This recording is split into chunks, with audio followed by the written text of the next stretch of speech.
But it's incredible that we've found a 10th planet in the solar system, and it's incredible that NASA's now officially confirmed the discovery and has a first statement on it. This much we can already reveal. Bigger than Pluto is the mysterious 10th planet. So how did NASA find this distant planet, and why did we miss it all this time? It is possible we bring in Gong Gong, the most recent planet in our solar system located in the abyss of trans-Neptunian space. Its discovery now opens a whole new chapter in the history of astronomy. We call this mysterious dwarf planet 2007-010, but scientists already knew it. Meg Schwamm, Mike Brown, Dave Rabinowitz of the California Institute of Technology discovered Gong Gong on July 17, 2007. Gong Gong is a very rare object in our solar system. At about 1,535 km wide, it's the third largest known dwarf planet. This is a mysterious world. Trans-Neptunian dwarf planets are a mysterious bunch of people in the entire world of trans-Neptunian dwarf planets that scientists do not know about fully. The class of minor planets has one exception. It's Ceres, which resides in the main asteroid belt beyond but betwixt Mars and Jupiter, whereas all other members travel far, far from the Sun, far, far away from Earth. These are small, cold worlds, and they're hard to see. It's no wonder, then, that astronomers have only found most of them in the last decade. For much longer, only Pluto was known.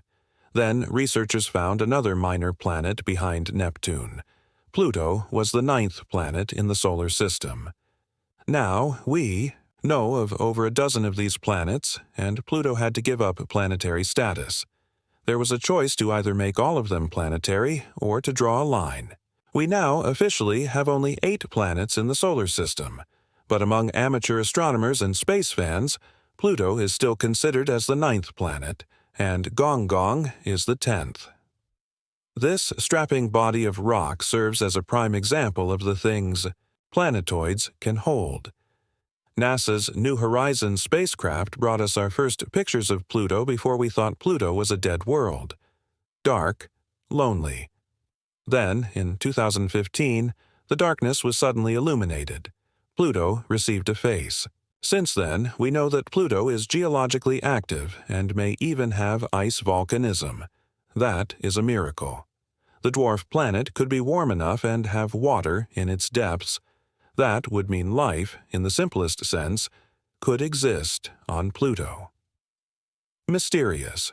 World Gong Gong even greets the Sun further out than Pluto. Gong Gong seems to turn very slowly. A full revolution takes around almost 45 hours. It is slower than any other known solar orbiting body. The slow rotation and the fact this could reveal clues to a dramatic past makes this third planet too intriguing for words. Maybe the small planet had a crash with a bigger celestial body, or one of the other dwarf planets, wobbling it slightly out of rotation. Another mystery on Gong Gong's surface is curious to researchers. This planet is also reddish, as is Pluto, and the color may be a result of tholins, complex organic molecules formed by solar radiation on methane and other gases. Just interesting because this reddish color lets scientists know that Gong Gong has a rich and complex chemical composition. Researchers had believed for a long time that there could be barren chunks of rock out in space that far. What we are finding now is that the trans-Neptunian planets are little worlds, themselves that are active, and each of them is a surprise in itself. Not unlike Gong Gong, on the other hand, the presence of water and methane suggests an icy and perhaps geologically active world. The freezing of water and other volatiles and an active layer beneath the ice sheet can cause cryovolcanism. Previous attempts to explain the geological activity that's occurred on the icy moons of Jupiter and Saturn were based on the idea that the gas giants are holding the moons in their strong gravitational hold. But how about Gong Gong and Pluto? They've got no giant planets holding them in place. If that's true, these planets must be hiding the secret. Surprise! Pluto is much smaller than the Gong Gong. In 2014, NASA's Kepler space probe watched the dwarf planet 2007. O10 closely. 2007. O10 was the last unnamed planet in our solar system, and one of a list of about a half-dozen dwarf planets, for a long time. The findings were the first to show that the object, which turns out to be very dark and spins much more slowly than almost any other, would be what is called pro-redies, objects that are passing near the plane of the solar system and whose orbits are difficult to predict. Researchers only took a closer look at the dwarf planet later, and as it turns out, all those new exciting details were hiding for their research. As part of the K2 planet hunt, the scientists used the NASA's Kepler Space Telescope, as well as archived data from the Herschel Infrared Space Observatory. Herschel was a European Space Agency and NASA mission. These results were published in the Astronomical Journal as part of the new K2 study. A research report into them has been published. The researchers instead arrived at completely new results for the size estimate of Gong Gong. With K2 and Herschel data together, we measured the planet's size with new precision and concluded that Gong Gong is roughly 2,050 meters in diameter, larger than Pluto, or even slightly larger. But its elliptical orbit takes the 10th planet as close to the Sun as Neptune but twice as far away from it, and it's now beyond the orbit of Pluto. So, therefore, in the emptiness of space, it is difficult to accurately capture Gong Gong. The world of dwarf planets may sound mysterious, but there have always been dozens or even hundreds of small planets in the solar system, and because we haven't been seeing them. In 1930, Clyde Tombaugh discovered Pluto, an American astronomer. Tombaugh and his colleagues were then searching for the mysterious planet X, and they found Pluto. It took almost 100 years before we found out that Pluto was not alone. Almost as big as Pluto, Eris, 2,226 kilometers across, was discovered in 2005. Its orbit is extremely elliptical, and it wanders far out along the Kuiper Belt. About a month later, Haumea was added to the group of dwarf planets with its elongated, ellipsoidal body and fanning diameter of about 1,632 km. Haumea, like Gong, rotates very quickly, once every 4 hours, presumably allowing it the unusual shape. Researchers are also struck by Haumea's ring and 2 moons, Hi'iaka and Namaka. Makemake is the third largest known dwarf planet in the Kuiper Belt, with a rough radius of about 1,230 km. This one is known for its bright, ice-covered surface, which is rich in methane and ethane gas. Gong Gong was added in 2007. And the dwarf planets, also called trans-Neptunian objects, are fascinating themselves, and scientists think they might be even more important keys to how our solar system came to be. Going to visit Pluto, or even Gong Gong, each of these tiny planets is different, with complex processes, and they may teach us how the planets formed and how the solar system evolved. Could Gong Gong be Planet X? Nobody really knows where Planet X is. Rumors have been through the ringer out there in space for a long time that there might be another 10th planet. Planet 9 was a suspected object before Pluto. Then there was Pluto, but it was soon Planet 10, or X. But this object, of course, must be much larger than Gong Gong and any other dwarf planets. Again, you may be asking yourself, how do scientists even think that there might be another planet? It's quite simple. All planets have some patterns of rotation and orbital cycle.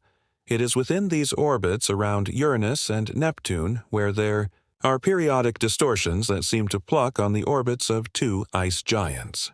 They can, however, lead to conclusions that there must be a large planet behind Neptune. Planet X would probably be slightly smaller than Neptune, but much larger than either of the minor planets.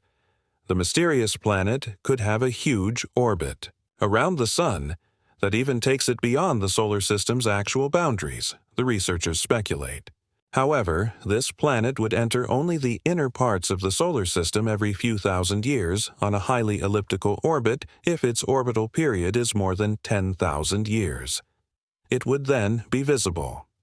But so far, researchers have not been able to confirm that hypothetical planet for certain. There are many Planet X legends. There are myths and ancient religions of a world near the Earth every 12,000 years, destruction and death. Often associated with Planet X were these stories of a planet or extraterrestrial world.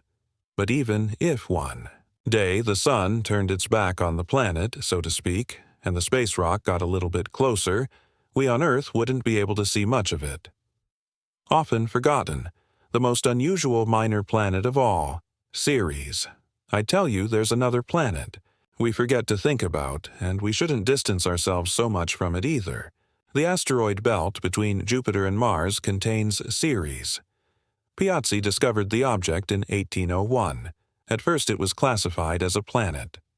The celestial body was long thought to be an asteroid, and in the context of the minor planet reform underway, in 2006 Ceres was finally given a title dwarf planet.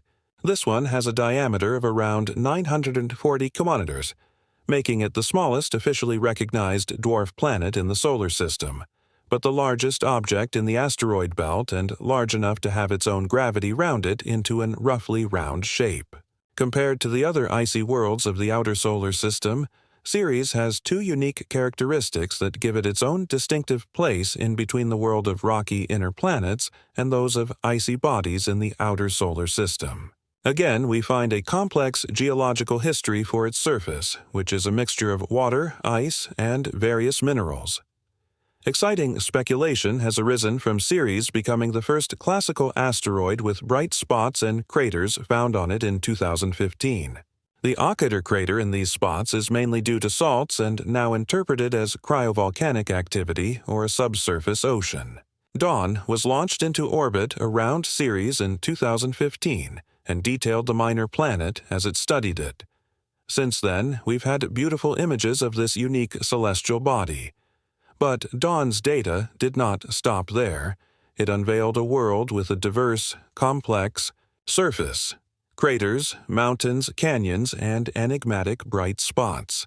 They also show that Ceres is, or at the very least, was geologically active. That means the mini-planet might have been hardy enough in its early days to serve as an early home to habitable conditions in the solar system. What if you lived on a planet which was only 940 kilometers long in total, a world that would be very tiny and probably quite cozy? Hit the subscribe button now.